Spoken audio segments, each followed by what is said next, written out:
Hola, hola, hola, amigas y amigos de Cuarentena Social. Nuevamente estamos aquí como una vez a la semana y esperamos que nos sigan también a través de las redes sociales como lo han hecho. Estamos muy contentos porque estamos en el programa número 18. Ya estamos celebrando, estamos en 18. Por lo tanto, vamos a continuar con nuestra misión de informar y orientar a la ciudadanía.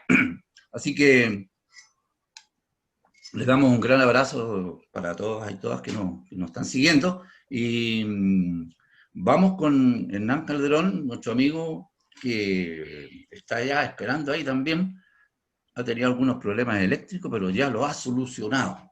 Así que, Hernán, te dejo para que presente a este gran invitado, nuevo, es decir, invitado que se repite porque fue fabulosa la participación de él creo que fue el segundo o el tercer programa, ahora vamos en el 18, así que lo presentas tú porque hay harta agua bajo el puente, el tema de la AFP está vigente, todos estamos esperando la votación, en fin, hay movidas de para atrás para adelante en el gobierno, están muy preocupados porque además se viene un paro nacional para el día 28 convocado por las organizaciones sindicales, se están sumando todas las organizaciones ciudadanas, entonces la respuesta del gobierno al 10% va a ser muy, muy, muy decidora al respecto. Así que vamos, Hernán Calderón. Gracias, Ernesto.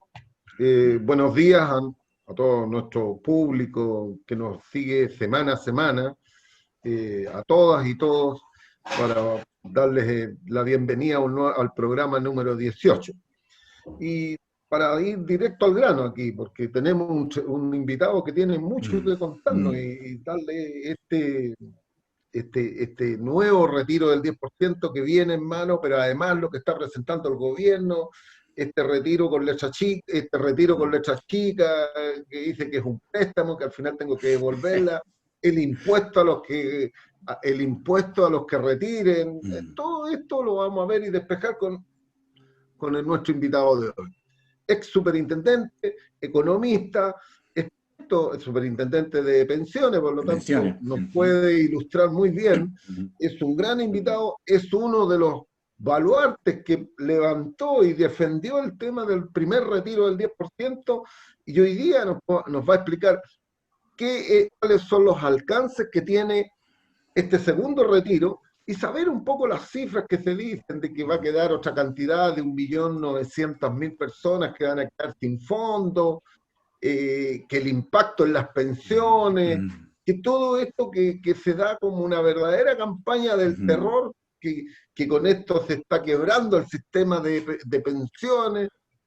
No sé, algunos dicen sistema de pensiones, pero otros dicen que ahorros forzosos y solamente que beneficia a los grandes holdings económicos del país, muchos de fuera que tienen la platita de todos los trabajadores. Así nomás. Pero quisiéramos que partir por el tema.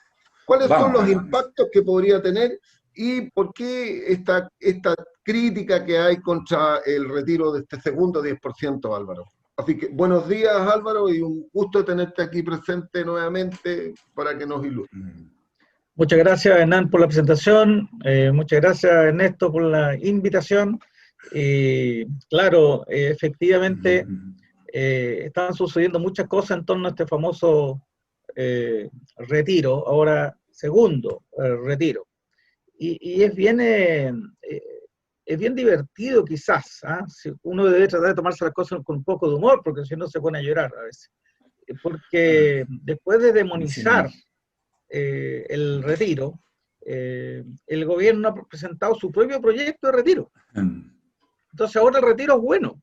Entonces es una cosa como muy, muy rara, ¿no? Y todos los economistas de la élite que demonizaron también el retiro, que anunciaron los peores desastres para el mercado financiero, para el precio de las acciones, el dólar, etcétera, etcétera. Bueno, no sé cómo lo harán para estructurar una argumentación mínimamente coherente para decir que ahora esto es estupendo, digamos. Es una cuestión bastante interesante de ver. Tal vez el caso más relevante es el caso del Banco Central, porque el Banco Central también se mostró muy contrario al primer retiro, hasta último minuto, digamos. porque cuando se estaba debatiendo el segundo retiro, también el Banco Central volvió a manifestarse totalmente contrario, por diversas consecuencias terribles que podría tener para el ahorro y la inversión, cuestiones que la verdad es que cuando se analiza técnicamente, la verdad es que no tiene mucho sustento. Pero bueno, ahora va a tener que ajustarse y empezar a buscarle el lado para decir que en realidad es una muy buena medida. ¿Ah? ¿Y cuáles son entre la postura del gobierno, la propuesta del gobierno y la propuesta que se está discutiendo, cuáles son las diferencias?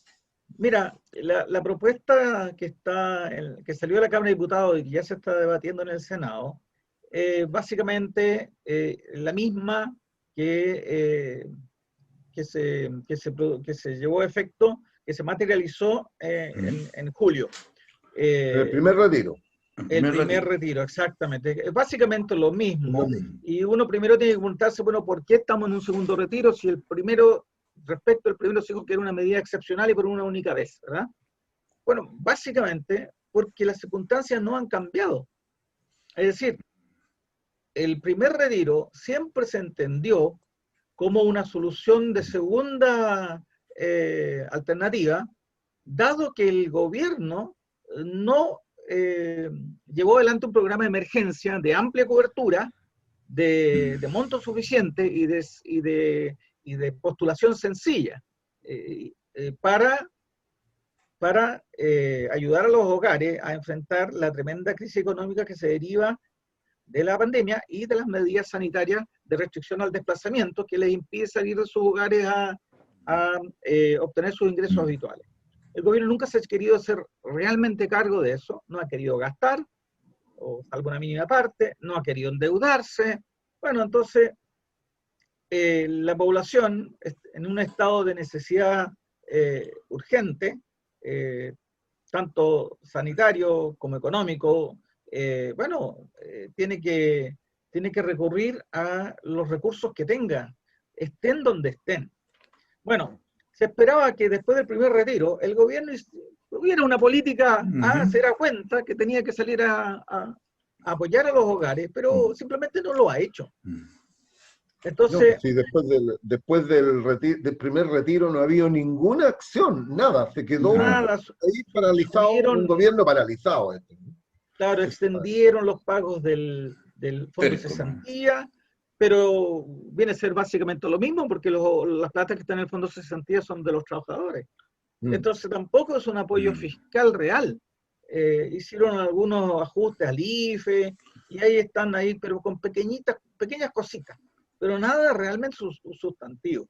Entonces la situación de los hogares, en definitiva, no ha cambiado mayormente después de recibir esta fenomenal inyección de liquidez del primer retiro, que, oigan, por favor, hay que dimensionarlo, son casi 18.000 millones de dólares, son 17.000 y fracción.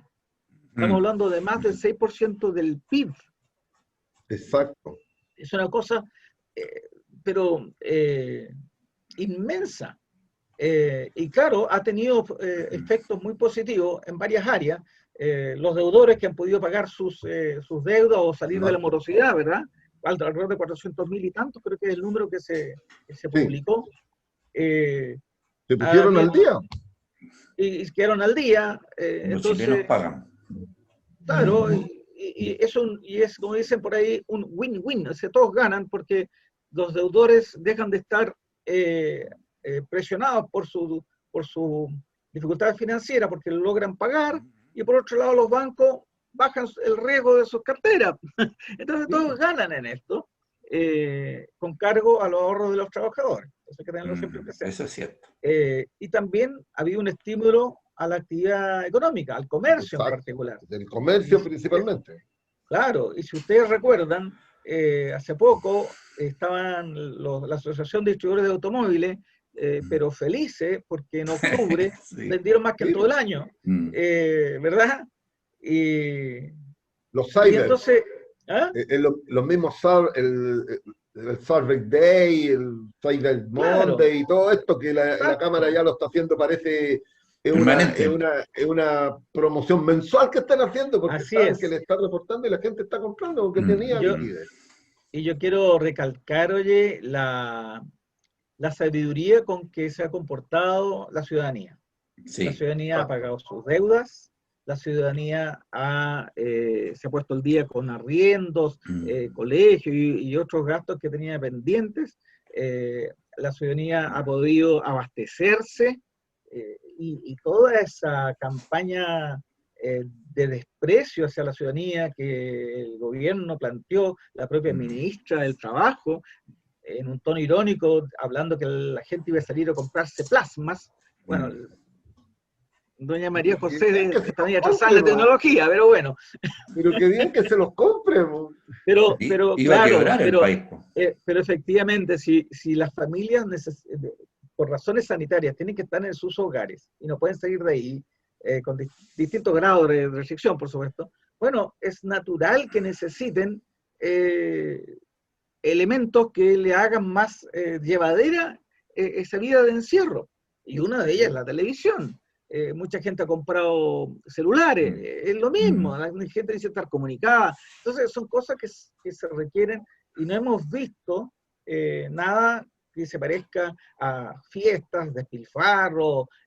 No, la gente se ha comportado con una gran sabiduría y eso nos indica que siempre lo primero que hay que tener en vista que es la confianza en la capacidad de los ciudadanos, de los trabajadores y de los hogares en manejar adecuadamente sus recursos. Álvaro, sí. La pregunta, aquí viene una cosa que es más estadística a lo mejor. En el primer retiro hubo una cantidad de personas, no me recuerdo cuántos millones de personas son, que extinguieron sus fondos y que quedaron 0 pesos en sus fondos de AFP.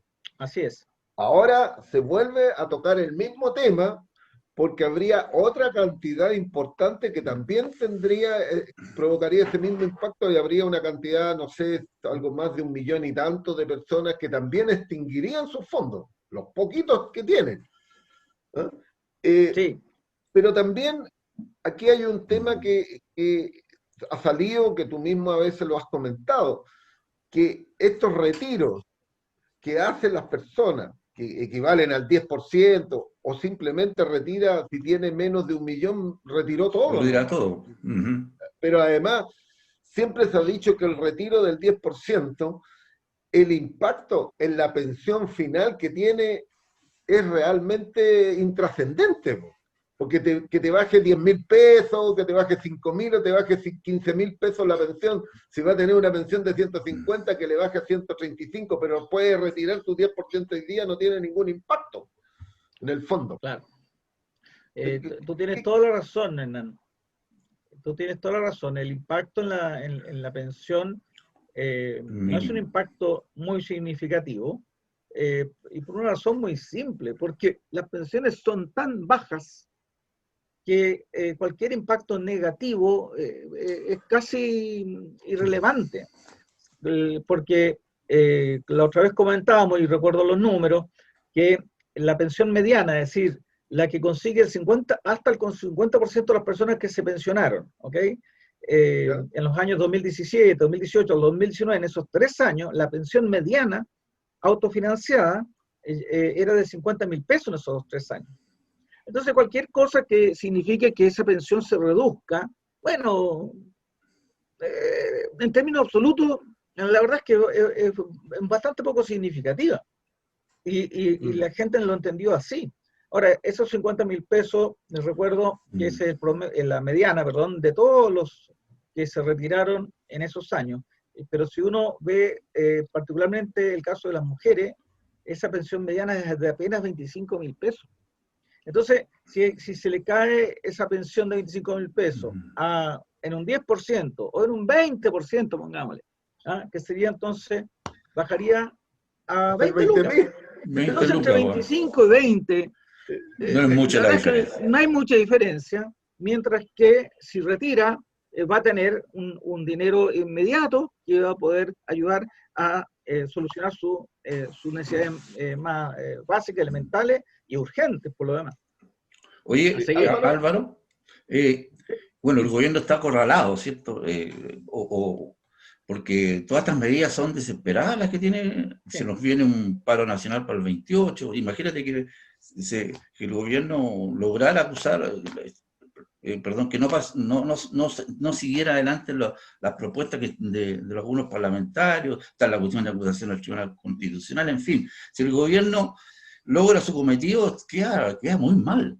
Ahora, además de eso, está el tema de la AFP Hábitat y todas estas acusaciones que se están dando. Entonces, creo que es fundamental, Álvaro, que la ciudadanía entienda, y yo obviamente esto se corrobore después de las elecciones. La gente tiene que entender de que quiénes son los que realmente están jugándosela por los ciudadanos, por la gente y por la familia chilena, y quiénes están afectando obviamente a la familia. Bueno, tú tienes razón en la perspectiva en que pones la situación actual. Pero yo confío, fíjate, en los ciudadanos, porque nada más que para poner la cifra arriba de la mesa, hay 11 millones de afiliados al sistema de pensiones. Y resulta que presentaron solicitud de retiro 10 millones de personas. 10 millones, 60.000, da lo mismo, pero 10 millones. De los 11, 10 millones. Y de esos 10 millones, alrededor de 9 millones 600 han logrado ya recibir el pago. Esa es la dimensión en términos ciudadanos del asunto. O sea, el gobierno efectivamente está acorralado porque todo su discurso de terror se diluye porque la gente finalmente vota con los pies y va caminando o a la AFP o a través de su computador y pide los retiros independientemente de estos anuncios agoreros. Ahora, ¿cuánta gente quedó sin fondos después del primer retiro? 1.900.000. Ese es el número que es certero. Ahora, si se hace un segundo retiro, efectivamente va a haber más personas que van a quedar sin recursos en sus cuentas, y la estimación es que van a totalizar, si se ejerce ese derecho de retiro, va a totalizar un número de 4.100.000, 4.200.000 personas afiliados al sistema que se van a quedar sin fondos en sus cuentas. Ahora, eso es cerca del 40% del total de afiliados. Entonces, la reflexión correcta no es decir, esa gente se va a quedar sin pensión. No, la reflexión correcta es, este sistema realmente no tiene éxito en la captación de ahorros para pensiones. Porque si con dos retiros de 10%, con mínimo de 1 millón, el 40% queda sin fondo, es porque el sistema no logra captar esos ahorros a pesar de todas las normas y regulaciones que existen a este respecto, porque esto es un ahorro forzoso, por ley, etc. Y sin embargo, de una plumada, y esto prosigue, van a quedar 4 millones de personas sin saldo en sus cuentas. Álvaro, eso sacando así un poquito lo que yo creo que uno saca como lectura. Si esas 4.200.000 personas, o 100.000 o 200.000 aproximadas, quedan sin fondos, quiere decir que esas personas ninguna tenía más de 2 millones de pesos. Tal cual. Muy bien dicho. Y tenía derecho a una pensión de ¿cuánto? ¿10.000 pesos? ¿15.000 pesos? Claro, nada. Sí, queda en evidencia que el sistema fracasó. Porque nada. Sacando la cuenta, si tú tienes 2 millones, yo creo que serán 10.000, 15.000 pesos de pensión. Si tienes 2 millones, a ver, es un número que no es muy bonito, pero supongamos que sean 2.100.000, porque ahí me resulta. Partido por 6, entonces eso significa 3,5 UF. Con suerte. 3,5. O sea, 100 lucas. O sea, nada, no, perdón, no. 10 lucas, perdón, 0,35. 10.000 pesos, perdón. Sí, se me ocurrió un cero. Son 3.500 pesos, son 10 lucas. Entonces, tú comprenderás que alguien que pierda un flujo de 10 lucas, la verdad es que le da lo mismo. O sea, entendemos que 10 lucas son importantes para todos, en particular para los hogares más necesitados, pero esas 10 lucas las consiguen saliendo a la calle, a la cuneta, a vender cualquier cosa, ¿verdad? Entonces, Claro. o cualquier trabajo esporádico. Entonces, realmente yo creo que ahí está el drama, en el sentido de que esto ha desnudado el sistema en su incapacidad para generar buenas pensiones. Cuestión que hace rato lo venimos denunciando algunos, pero respecto de la cual, o sea, respecto de esa denuncia, ha habido oídos sordos por mucho tiempo, no solo por el estamento político, bueno, en general por la élite y por los economistas de la élite, que siempre han negado que esto sea un problema. Lo han negado sin decir, oye, en realidad no hay nada que hacer, no, si algo se puede hacer, pero no sin tomarle el real peso. Y les voy a contar una pequeña anécdota. Una vez publiqué en el Twitter esto de los números que les acabo de contar, que la pensión mediana era de 50 lucas para todos y para las mujeres solo 25. Y un economista, a quien conozco, y único de derecha, me mandó un tweet indignado y me puso, Álvaro, signo de exclamación, ¿cómo puedes estar difundiendo estas falsedades? Así fue. Yeah. Entonces, bueno, dije, mira, estimado, le puse yo, estos son datos súper. Y nada más. Claro. Y nunca más... ¿Qué votado? Tirado. Claro, nunca más me envió mensaje alguno. Pero eso implica que, perdón, para cerrar, Hernán, que tal como el ministro o exministro Mañalich no tenía la menor idea que existía hacinamiento, bueno, esta gente que dice ser experta en pensiones, bueno, no tiene la menor idea de cuál es el resultado efectivo de este sistema. Oye, Álvaro, mira, hay otro tema ahí que es el proyecto, en algunos casos, que se ha propuesto de que se suba un 2% el IVA para poder mejorar las pensiones. Y han habido algunos personajes que dicen que el IVA no es un impuesto regresivo. Parece que ahora descubrieron que no era regresivo, cuando todo el tiempo todos dicen que es el impuesto más regresivo. Efectivamente, los que ganan menos destinan más a consumo y por lo tanto todos sus recursos de ingresos pagan IVA. En cambio, el que tiene más, tiene holguras, por lo tanto destina una parte de sus ingresos solamente, puede que consuma más, pero él consume una parte de sus ingresos, él tiene capacidad de ahorro, tiene capacidad de invertir, tiene un montón de cosas. En cambio, la gente de todo lo que recibe como ingreso lo destina a consumo, no tiene otra alternativa. Y por lo tanto es regresivo, porque esa persona todo lo paga con el 19%. Entonces ahora venía esta propuesta que estaba haciendo, salió la ministra, salió el ministro de Economía, la ministra del Trabajo, todo diciendo de que no, es que el IVA no es regresivo. No. Ahora entonces, se viene a dar cuenta. Ahora, ¿cómo lo encuentras tú de que se tenga que subir el IVA para poder mejorar las pensiones? Bueno, es un total y completo despropósito, en buena medida por las razones que tú estás dando. El IVA, o en general, todos los impuestos indirectos al consumo, son regresivos, por definición. Esto no es algo que sea debatible en la disciplina económica, es así. Entonces, lo único que uno puede hacer respecto al IVA es intentar reducir sus efectos regresivos, pero sigue siendo regresivo. Y algunos economistas, incluso algunos muy serios, han manifestado que si es que se sube el IVA para destinar esas lucas, esas platas a pensión, entonces el IVA pasa a ser neutral. No. Sorry, lo siento, no es posible. Sigue siendo regresivo. Aparte una serie de otros problemas, en el sentido que en este país no se pueden afectar los impuestos con un uso determinado. Entonces ya teníamos problemas de constitucionalidad.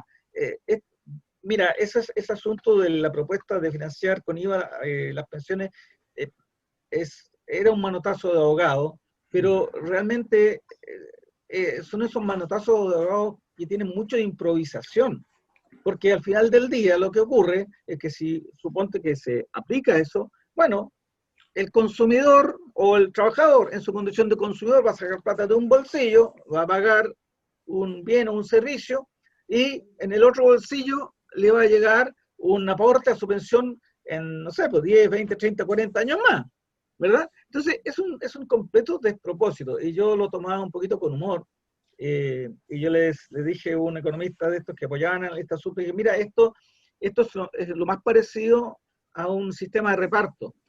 La única diferencia es que quien pone las lucas es el consumidor y no el trabajador activo, claro. Pero es un sistema de reparto lo que estás proponiendo, así que tal vez podríamos avanzar en esta idea de un sistema de reparto. Sí, sí. No, es un completo despropósito y es sorprendente que gente que pretende ser seria ponga en cuestión, en duda, que el impuesto indirecto al consumo, nuestro IVA, no sea regresivo. Eso es realmente sólido. Bueno, la desesperación del gobierno y sus economistas neoliberales se está retratando de cuerpo entero. Ahora, a mí me interesa que la gente sepa lo que está pasando con la CPA Habitat, ¿ya? En el sentido de que se está rodeando al gobierno y a Piñera al respecto con algunas acusaciones, y como también está pasando con Felices y Forrado, que no están tan felices ahora, ¿ya? Y que nuestro amigo desde allá de Inglaterra, Lorenzini, ha estado reclamando, y también lo están acusando de algunas situaciones indebidas, por decirlo menos. Me gustaría que tú les aclararas a nuestra audiencia al respecto. Sí, mira, esto es una campaña. Entonces, el otro día vi un titular donde se decía que el principal dueño de Felices Forrado, Gino Lorenzini, era accionista de varias AFP. Ese era el titular. Evidentemente, un titular de ese tipo lo que intenta hacer es simplemente tirarle barro al Lorenzini, no se puede explicar de otra manera. Bueno, y efectivamente Lorenzini tiene acciones de las diferentes AFP, pero lo que tiene ahí son acciones, una o dos o tres o las que sean, simplemente para poder participar en las juntas de accionistas. No sé si explico, o sea, no es una inversión en el sentido tradicional del concepto, sino es un mecanismo por el cual él, digamos, se le permite a él asistir a las juntas de accionistas y por lo tanto estar plenamente informado de lo que pueda estar pasando ahí. Entonces, esas son maniobras sucias. Apareció otro señor que nadie conocía diciendo que había revisado las mediciones que hacía Felices Forrado de la rentabilidad de sus recomendaciones y que eran todas mentiras. Bueno, es un señor que nadie conoce, que apareció hasta con fotos, y después desapareció, no lo he visto más. Entonces, y hubo un esfuerzo más institucional, y eso es lo más grave. Institucional en contra de estos asesores como Felices Forrado, que no es el único que hace recomendaciones, en el sentido que esas recomendaciones se le estaba exigiendo, hubo un proyecto de ley que esas indicaciones afortunadamente fueron rechazadas, que tenía que quien hiciera esas recomendaciones tenía que ser regulado. Hasta ahí estamos bien, no le veo problema. Pero después decía que tenía que ser solidariamente responsables del resultado de sus recomendaciones y en consecuencia tenía que poner una garantía de tal manera que si recomendase X y como resultado de esa recomendación los afiliados perdían plata, bueno, para eso estaría esa garantía para compensar a los afiliados. Bueno, eso es un absurdo total y completo, y esto no es porque yo quiera defender a Felices Forrado, es un absurdo total. Es decir, si tú haces una recomendación y alguien libremente decide tomarla o no tomarla, ¿no es cierto? Y resulta que en función de esa recomendación la persona tiene un perjuicio patrimonial, el asesor es el que tiene que pagar. No, eso no existe en ninguna parte. Los asesores hacen recomendaciones y quien toma la decisión es el que tiene la responsabilidad de su decisión y sus resultados. Eso es como elemental. Ahora, si seguimos estirando el hilito, entonces, bueno, los corredores de bolsa que permanentemente, todas las semanas, envían a sus clientes recomendaciones de comprar, vender o mantener, Bueno, entonces, ok, y que hagan lo mismo, que pongan sus garantías arriba de la mesa, y que si alguien compra una acción y pierde plata al comprar esa acción, bueno, que se ponga el corredor. Obvio. Se echa a perder el negocio. Ya, después, porque podemos seguir tirando el hilito. Bueno, cuando se producen estas caídas en la rentabilidad de los fondos y aparecen los defensores diciendo, oigan, no se cambie de fondo, no haga la pérdida, quédese ahí, espere y luego lo va a recuperar. En cambio, si sale ahora, pierde esa opción de recuperación. Esas han sido recomendaciones que han hecho ministros, subintendentes, todo tipo de funcionarios públicos de alto nivel. Bueno, entonces esas personas también van a tener que poner una garantía, también van a tener que ser regulados. Va a tener que ser regulado el señor ministro de Hacienda cuando hace ese tipo de recomendaciones, porque es una recomendación. Es una recomendación de comprar, esto es muy técnico, pero lo voy a decir igual, es como una recomendación de comprar lo que tienes. Si hoy día tengo todas estas acciones en mi poder y caen, y un señor me dice, no vendas, porque si vendes, no va a poder recuperar. Así que quédate con eso. Es lo mismo que decirle al señor del lado, compra estas acciones. Es exactamente lo mismo. O sea, cuando uno dice no vendas, es lo mismo decirle compra lo que tienes, ¿verdad? Entonces, claro. Es un absurdo total y completo y que solamente puede explicarse por esta cosa de fe ciega en un sistema que está haciendo agua por todas partes y no hay cómo salvarlo. Ahora, en el caso del asunto de Hábitat que me preguntan, Ernesto, ¿sí? Bueno, mira, yo no tengo antecedentes concretos que pueda compartir con ustedes. Lo que sí puedo decir es que la Superintendencia de Pensiones, a propósito de lo que circuló en los medios y en las redes sociales, salió con una explicación, ¿cómo se llama? Un mensaje. Y aquí está el mensaje. Y resulta que son 1, 2, a ver, 3, 4 páginas, 4 carillas. O sea, cuando una autoridad tiene que sacar un comunicado de 4 carillas para explicar algo que se supone que no tiene ningún efecto, porque ellos dicen que ya lo revisaron, lo analizaron, en función que esto no infringía ninguna norma, y por ahí dicen que se ajusta a la normativa vigente, y el argumento principal es que esto sería inmaterial. Es decir, su monto sería poco significativo y por lo tanto no daña creo que por ahí hablan de un 0,5% de algo, ya, no sé. Eso sería inmaterial. Bueno, 2 cosas. Primero, si tienes que salir a dar tan largas explicaciones es porque tienes un problema. El río suena porque piedras traes. Exacto. Segundo... como dice el dicho, el que explica se complica. Exactamente. Segundo, las prohibiciones son absolutas al respecto. O sea, no se pueden usar fondos de los trabajadores que están en los fondos de pensiones para adquirir acciones de administradores de fondos de pensiones. Es una prohibición absoluta. Entonces da lo mismo si es mucho, poco o regular en la cantidad. Es una prohibición absoluta. Entonces, bueno, yo creo que hay un lío ahí. Espero que se aclare, que se arroje luz sobre este problema, porque es muy serio, porque además la sospecha o la hipótesis es que involucra a la familia del presidente. Entonces eso ya sería una situación francamente inaceptable que puede tener consecuencias muy graves.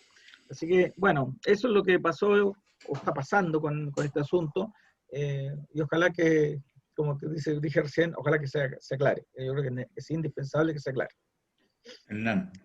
Álvaro, hay toda una discusión que se está dando hoy día, porque parece que hoy día les dio la urgencia por sacar el proyecto de pensiones que está en discusión. Y aparentemente hay algunas diferencias entre lo que en la Cámara la mayoría tiene como propósito que salga ese proyecto de ley en contra del gobierno, y principalmente tiene que ser con el destino del 6%. Ahí parece que está el problema de fondo. Que el gobierno primero decía que el 6% tenía que ir todo al ahorro de las personas, y la oposición sostiene que el 6% debe ir a un fondo solidario. Por ahí anda, y ahora parece que están en una intermedia en que 3 y 3 parece. ¿Cómo está eso? ¿Cuál sería a lo mejor la mejor propuesta ahí, digamos? Porque tú tienes una posición, nosotros Sí, lo hemos sí. conversado reiteradamente. Sí, mira, es muy interesante analizar esto porque lo que tenemos arriba de la mesa, ¿no? Es un proyecto del gobierno que viene del año pasado y al cual se le hicieron algunos ajustes en el sentido que, respecto de la idea original, en el sentido que viene con el apoyo del gobierno este asunto de que sean los empleadores los que también aporten, cosa que sería un gran avance, porque Chile es el único país de la OECD donde los empleadores no aportan. Bien, ahora el tema viene, bueno, ¿dónde va esa plata? Y la postura original del gobierno es todo eso tiene que ir a las cuentas individuales. Pero las cuentas individuales son el mecanismo que estamos viendo que ha fracasado rotundamente. Entonces no tiene sentido insistir en lo mismo y pretender resultados diferentes. Además que el efecto, si que hubiese un efecto positivo, se va a ver en 10, 20, 30, 40 años más cuando la gente empieza a retirarse. Entonces, es una cosa que no tiene mucho sentido impulsarla. Ahora, la oposición ha dicho, bueno, ok, el 6% que vaya todo a un fondo solidario, de ahorro colectivo y solidario, ¿ya? Para complementar o compensar las deficiencias del sistema en materia de las pensiones que entrega. Y eso está en un proyecto o en una propuesta que desarrolló un grupo de técnicos de la oposición al alero de la de la Comisión de Trabajo del Senado. Ahora bien, esa propuesta, a la que estoy haciendo referencia, que habla del 6% que vaya completo a un fondo solidario, es una propuesta que viene marcada por las condiciones políticas y sociales que había previo al estallido social. Y por lo tanto es una propuesta que, si bien es mucho más progresista que la que tiene el gobierno, que evidentemente lo único que quiere es no modificar gran cosa, también tiene hoy día, yo creo que un desfase respecto a la demanda de la ciudadanía. Y un desfase no menor, porque finalmente esa propuesta también mantiene como columna vertebral del sistema a las cuentas individuales.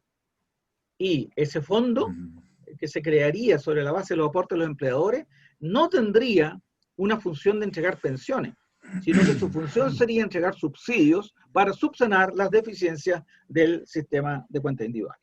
Entonces, yo creo que hoy día tenemos todas las condiciones para ser un poco más ambiciosos respecto a la reforma que queremos. Entonces, lo que se está trabajando hoy día es que, bueno, está por un lado gente que de la oposición, que sigue defendiendo esa propuesta porque finalmente trabajaron en ella, gastaron mucho tiempo en ella, etcétera, tienen un cierto compromiso con esa propuesta. Pero hay otro grupo, no solo de oposición, es más bien transversal, de políticos y senadores, que están buscando una alternativa, dado que no han visto ninguna voluntad del gobierno para ir adelante con el trámite legislativo de la reforma. Y ya estamos encima de todo, ya los tiempos caducaron, por así decirlo, y de ahí viene estas ideas locas como lo del IVA y la idea también loca, porque no hemos hablado del detalle de la propuesta del gobierno sobre el retiro, pero también es un manotazo de ahogado de última hora, ¿verdad? Entonces, todo indica que ese debate no se va a poder dar ahora, en particular porque el debate de fondo sobre una reforma, porque tenemos de por medio la discusión constitucional, que va a tomar un año. Entonces, no tiene como que no encaja muy bien en los tiempos intentar ahora una reforma que pueda eventualmente petrificar, claro, ¿verdad? La situación en temas de pensiones y que después no se pueda modificar más adelante. Bueno, entonces, ¿cuál es la situación que se está viendo? Es que mejor hacemos una ley corta que atienda las situaciones más urgentes que hay que resolver y respecto a las cuales hay acuerdo transversal en términos políticos. Eso es lo que se está planteando ahora. Y si me dan un minuto, les digo cuáles serían los 4 puntos que requieren ser urgentemente debatidos en una ley corta y respecto a los cuales yo diría que habría una gran esperanza de éxito en términos de que fuese aprobado. Y esa ley corta después encajaría, ¿no es cierto?, con una reforma que es mayor, que surja de una discusión más larga. Entonces, voy de inmediato a decir cuáles son los asuntos que hay que resolver. Dame un segundo que terminé aquí con mi ayuda de memoria. Ya. Entonces, la primera cosa que hay que resolver urgentemente es la inequidad de género al interior del sistema. Ocurre que, como las mujeres viven más que los hombres, reciben una pensión todo lo más igual, 15% inferior a la de los hombres. Exacto. Y esa situación constituye una discriminación basada en género, que nuestra Constitución no permite, porque nuestra Constitución, déjame ver, tiene firmado y por tanto ratificado en nuestro país un pacto de no discriminación de ningún tipo respecto a las mujeres. Y por lo tanto es parte de nuestra Constitución. El punto es que nadie ha hecho una objeción del hecho que existan tablas de expectativas de vida separadas por sexo. Pero también... déjame terminar nada más, Hernán, para completar la idea. Esa situación de que se usan tablas diferenciadas por sexo es algo que está prohibido, proscrito en Estados Unidos por mandato de la Corte Suprema desde el año 1964. Desde el año 1964. También está proscrito en la Unión Europea por fallo de su Tribunal Superior, que también ha dicho que esa discriminación considerar en las primas de los seguros para pensión las diferencias de longevidad por sexo, eso es una discriminación por género y por lo tanto está prohibida. Entonces lo que ocurre en estos países, en los países desarrollados, es que las compañías de seguro respecto a las pensiones no discriminan y por lo tanto la diferencia de longevidad entre hombres y mujeres se mutualiza, que es lo de sentido común que hay que hacer. Entonces eso tiene que desaparecer. Esa es la primera cosa. Segunda cosa, tienen que relajarse los requisitos para las pensiones anticipadas. Si tú te quieres pensionar anticipadamente hoy día, porque resulta que tienes 55, 60 años, eres un varón, y perdiste la pega que has tenido entre los últimos 20 años, y tienes re pocas habilidades para reinsertarte como independiente, bueno, y no tienes ingresos, necesitas algo. Y lo obvio es que te pensiones anticipadamente, pero ocurre que las exigencias son tales que, mira, entre el 1 y el 2% de los afiliados pueden pensionarse anticipadamente. La mayor dificultad es que para pensionarse anticipadamente, las reglas del sistema te piden que la pensión anticipada a la que tú pretendes acceder tiene que ser al menos del 70% de tus ingresos laborales de los últimos 10 años. 70%. Eso técnicamente se llama tasa de reemplazo. Claro. Es decir, la regla del sistema, si tú te quieres pensionar anticipadamente, te exige una tasa de reemplazo del 70%. Pero el sistema, a los varones, solo les otorga en promedio una tasa de reemplazo de 30% y a las mujeres de 12%. Entonces es un total y completo absurdo que te pongan ese tipo de exigencias.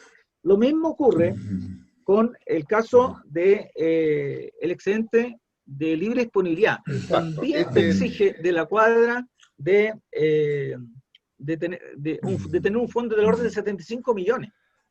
Y ocurre que en promedio los varones cuando se jubilan, tienen un fondo de 50 millones y las mujeres de 20 millones. Entonces también son Son exigencias totalmente desproporcionadas. ¿Y por qué es positivo que la gente pueda acceder a un excedente de libre disponibilidad? Porque no tiene sentido que los obligues a tener todo su patrimonio de la vejez en activos financieros en un fondo de pensiones. Esa persona puede sacar, debería poder sacar una cantidad para, uno, posible, comprarse un taxi para taxiarlo y tener otro ingreso. Dos, comprarse un pequeño departamento o casa para arrendarlo y tener otro ingreso. Tres, si es más emprendedor, poner un pequeño mini market en la esquina de la cuadra donde vive la población. Y tiene un ingreso distinto, otra fuente de ingreso, que se complementa a lo que recibe por la pensión y que no es correlacionado. Entonces, ¿por qué obligarlo a tener activos financieros? No tiene sentido. Entonces, eso también hay que resolverlo. Y la cuarta cosa es que hay que eliminar el uso de las tablas de expectativa de vida para los efectos de calcular la pensión. Y hay que simplemente poner un tope único para ambos géneros, que podría estar en la cuadra 85 años o por ahí, en ese entorno, para que el fondo al momento de jubilar, ese fondo se distribuya en esos años con las consideraciones de tasa de rendimiento que podría tener el fondo, etcétera, pero sin ocupar es el castigo que se le aplica cada vez que tú vas cumpliendo años y que te van reservando plata por si acaso vas a cumplir 110 y no te vas a morir. Es un absurdo total e incompleto. Y eso tiene que terminar, es la aplicación de esas tablas. Eso no significa eliminar las tablas tienen que permanecer, pero para que sean usados por un ente directivo del sistema para evaluar la sostenibilidad financiera del sistema, pero no para el cálculo individual de las personas. Y aquellos que exceden esa edad, de 85, la que sea, deberían tener una pensión garantizada por el Estado. Resumiendo, para que la familia chilena pueda vivir, la AFP debe morir. Pero bien, tenemos la María Paz, Hernán. No, yo voy a hacerle una pregunta más, Álvaro. Voy a aprovecharme un poco de su tiempo aquí. Hay dos cosas que yo creo que están ahí en discusión y que probablemente van a salir. Lo primero es esta diferencia de edades en que jubilan las mujeres y las que jubilan los hombres, que los hombres a los 65, las mujeres a los 60. Lo cual hace de que cuando la mujer jubila, igual tiene una carga superior que el hombre. Pues el hombre tiene, por la tabla de mortalidad del hombre, si dijéramos que son a los 80 años, ya y dijéramos, ahí son 15 años nomás. En cambio, lo de la mujer al jubilar a los 60 tiene 20. Entonces, sus fondos se dividen por 20. Siempre va a tener 5 años más la mujer por esta forma como se hace. Había algunas ideas ahí de que se igualen, otros que se aumente, pero hay otro tema que también está en discusión y que es esta pensión básica universal, que han dado mucho que ver y que yo la he escuchado incluso los montos, lo hemos conversado con Álvaro, y la verdad es que yo creo que ese sería un avance gigantesco si tuviéramos una pensión básica universal. ¿Qué va a eso y qué opinas de eso también? Para que la gente sepa cómo es. Sí, tú tienes toda la razón, sería un gran avance y obviamente soy partidario de una pensión básica universal y afortunadamente en las discusiones que yo he estado involucrado veo que hay que se acoge favorablemente esa idea también en los sectores de la derecha. Así que, de hecho, en la misma propuesta sobre el tema del IVA que hizo esta gente de Horizontal, también incluía una pensión básica universal. Con algunas letras chicas, pero el concepto sí está aceptado y sería un enorme avance. Ahora, tiene su costo y por lo tanto es probable que no sea posible incluirla en la ley corta, pero tal vez dejar la semilla. Pero se tendría que haber una pensión universal que sustituya la pensión básica solidaria por completo, porque la pensión básica solidaria, como ustedes bien saben, está focalizada. Solo tiene acceso al 60% más pobre de la población. En cambio, una pensión básica universal, como su nombre lo dice, sería de acceso a todos los ciudadanos, con algunos requisitos de ciudadanía. Cumple la edad, tiene derecho. Tiene derecho, exactamente. Y entonces eso significaría un ingreso base para los adultos mayores, ingreso al cual se le agregaría aquella pensión que podría haber autofinanciado con sus ahorros durante la vida activa. Entonces, eso es fundamental y yo te diría que hay bastante acuerdo transversal. Mira, las dificultades están que algunos dicen que sea hasta el 85, otros con el 90, etcétera, por todo este tema de que... a los más ricos también. Claro, pero eso tiene una solución muy fácil y expedita, estimado Hernán, y es básicamente que, bueno, los más pobres no hacen declaración de impuestos, así que no es drama por ahí abajo, el drama es por arriba. Entonces, bueno, el Servicio de Impuestos Internos, como tiene anotada todos los ingresos recibidos por esas personas, bueno, casi todos, pero tendría esa renta, bueno, todo. Si ese señor pasa cierto umbral de ingreso, simplemente esa pensión básica universal se le descuenta como un cargo, como un débito tributario, y paga, lo devuelve por los impuestos, y se resuelve el problema. Y no tenemos que tener una estantería administrativa de control, de que no se nos pasen los pillines, ¿no es cierto?, que es muy caro, es muy ineficiente, y lo hemos visto ya con estos registros sociales de hogares que son bastante ineficientes, por lo menos en esta circunstancia de la pandemia. Bien, la María Paz, ¿tendrá listo ya las preguntas? Sí. Ha sido una clase Álvaro. Magistral esta. Así es. Adelante, María Paz. Hola, quería, Álvaro, preguntarte tu relación con Twitter específicamente. Nos contabas hace rato que una autoridad te contestó y te mandó un paper. Quería saber cuál es tu relación con las redes sociales y la importancia que le ves en este minuto, sobre todo que la población se está educando y se está informando por otras vías, como son las redes sociales, y aprovechar de compartir un Twitter tuyo que es muy bueno, o que por lo menos compartiste en la foto, que es una naranja que estaba colgada en los patios de la Moneda, con un clip, y dice: cuando me preguntan por qué desconfío de los datos del gobierno, recuerdo esta imagen. Por favor, Álvaro, cuéntanos de Twitter y de la relación que tú tienes con las redes sociales. Buena, María Paz. Sí, efectivamente, muy bueno ese meme, que no es mío, pero lo retuiteé. Bueno, efectivamente tenemos un problema en el sentido de que los medios tradicionales están muy, digamos, inclinados hacia las verdades oficiales y no transmiten las verdades efectivas. Ponen titulares tendenciosos, ponen bajadas de título también engañosas, y muchas veces uno lee después el texto y se encuentra con que nada tiene que ver el texto ni con el titular ni con la bajada de título, y la gente ya entendió eso. Tú que eres periodista, María Paz, ya debes saber la crisis que tienen estos medios tradicionales con sus suscriptores, que simplemente ya nadie quiere suscribirse a los medios físicos, y muchos se resisten a suscribirse también a los medios digitales, y prefieren informarse a través de Twitter o cualquier otra red social apropiada. Y yo creo que esas redes hay que usarlas, la gente, sobre todo la gente más joven, las ve. Yo creo que es un medio interesante. Obviamente que hay que usarlas con razonabilidad y con respeto, porque los famosos bots carecen justamente de eso, digamos, de respeto.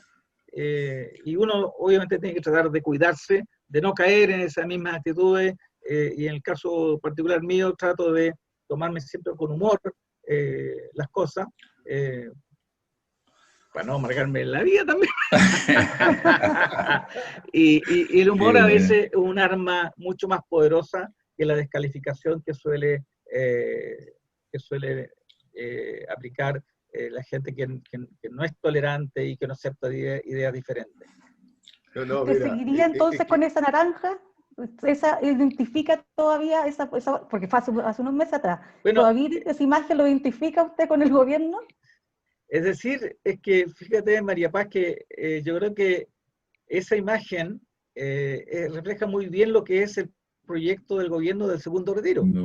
Porque dice que es un segundo retiro, pero no lo es un autopréstamo. Porque obliga a a los afiliados a devolverlo, ¿ah? Y está lleno de incongruencias. Entonces, incluso unas cosas que son derechamente inconstitucionales, porque te obliga a retirar, si es que tienes cuentas de otro tipo en la FP, tienes que retirar lo que tenga en la cuenta de ahorro voluntaria, tienes que retirar lo que tenga en el APB, tienes que retirar todo lo que tenga en otras cuentas, y si eso no alcanzó a cubrir tu derecho a retiro, bueno, recién ahí puedes ir a tu cuenta obligatoria a retirar. Eso es totalmente inconstitucional, ¿verdad?